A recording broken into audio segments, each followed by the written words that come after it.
Untuk yang kedua saya jawab dulu. Kalau dia bid'ahkan kita, kita bid'ahkan pula dia. Untuk yang pertama, isbal, celana cingkrang, hadisnya itu bukan satu. Ketika Nabi menyatakan ma asfalal ka'baini minal izari fa finnar, apa saja yang sampai di bawah dua mata kaki dari pakaian itu tempatnya di dalam neraka. Abu Bakar mengetahui ucapan Nabi seperti ini, langsung verifikasi. Ya Rasulullah, inna izari yatasarbalu illa an ata'ahadahu. Kain sarung saya ini ya Rasulullah itu menyosor lantai, kecuali kalau sambil jalan saya pegang. Lalu apakah Nabi katakan kalau begitu kamu masuk neraka? Tidak. Nabi memverifikasi apa penyebab orang yang isbal itu masuk neraka. Apa kata Nabi? Innaka lasta mimman yaf'aluhu khuyala. Wahai Abu Bakar, engkau tidak masuk di dalam kategori orang yang mempraktikkan isbal itu karena khuyala, karena sombong dan angkuh. Maka ada pendekatan budaya lagi. Di masa lalu, ketinggian derajat, kekayaan, pangkat dan jabatan seseorang diukur dengan panjang dan pendeknya ekor baju. Dulu waktu kawan saya, Pangeran William kawin, kami bersahabat di Facebook. Istrinya Kate Middleton, ketika pakai gaun pengantin, itu berapa orang pengiring di belakang yang pegang ekornya? Maka di masa lalu, kehebatan seseorang diukur dari berapa banyak orang yang pegang ekornya di belakang. Qarun, ketika dia keluar dari istananya untuk keliling pasar, itu seperti parade. Ada banyak orang yang ikut di belakangnya itu. Sehingga orang-orang terkagum-kagum. Innahu ladzu hadzin azim. Sungguh Qarun itu seorang yang mendapatkan keuntungan yang besar.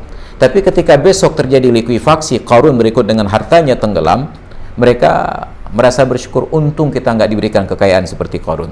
Tapi intinya ketika Qarun keluar, tanda bahwa dia orang kaya, dia orang hebat, ada beberapa rombongan yang ikut di belakangnya. Maka bukankah standar pejabat sekarang bahwa pejabat itu tinggi pangkatnya, ketika dia berjalan, iring-iringannya itu sampai ke cut keung.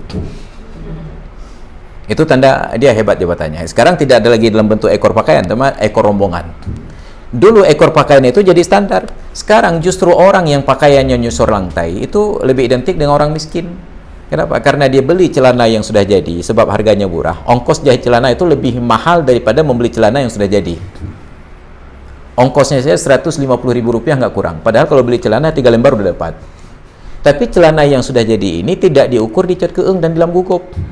Diukurnya di Eropa, urung yang rapanya mulai dada.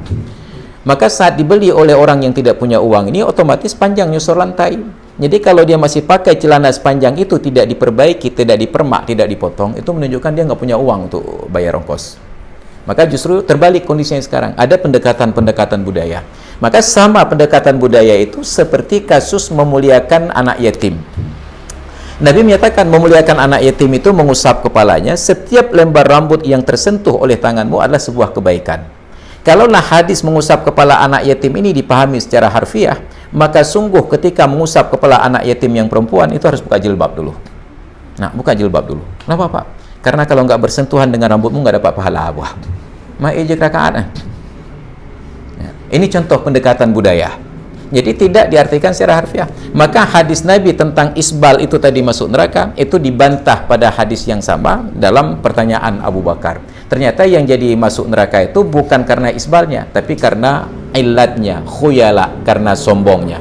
Ketika hal yang sama ditanyakan oleh seorang umat Islam kepada Imam Al-Ghazali, bagaimana pandangan Anda tentang orang yang celananya isbal dengan orang yang celananya cingkrang? Mana yang benar? Kata Imam Al-Ghazali, belum tentu yang cingkrang itu benar dan belum tentu yang isbal itu salah. Orang yang bertanya ini menggugat, tapi bukankah Rasulullah menyatakan yang di bawah dua mata kaki itu tempatnya di dalam neraka?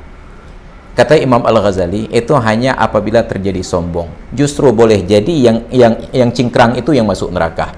Kenapa? Karena dia beranggapan dalam komunitas ini nggak ada yang celana cingkrang kecuali saya. Kalau begitu nggak ada yang ikut sunnah Nabi kecuali saya. Oke, yang so curuga katanya. Jadi justru tumbuh kesombongan karena dia merasa sendiri yang tampil beda.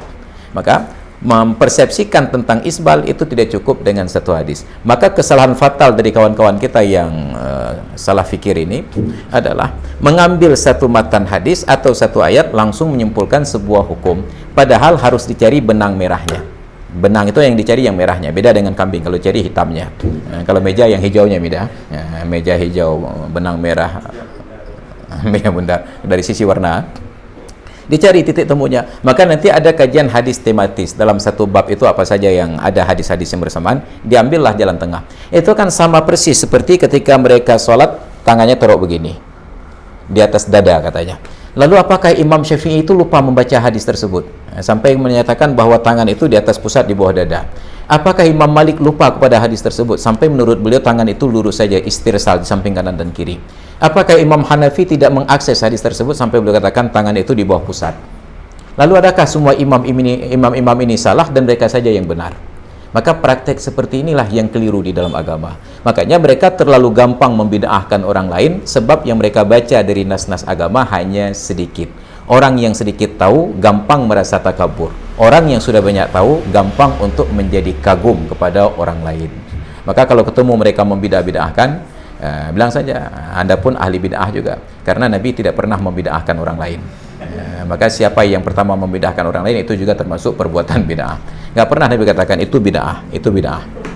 Yang menyatakan itu bid'ah cuma kelompok kalian saja. Maka ini termasuk bid'ah pula. Demikian.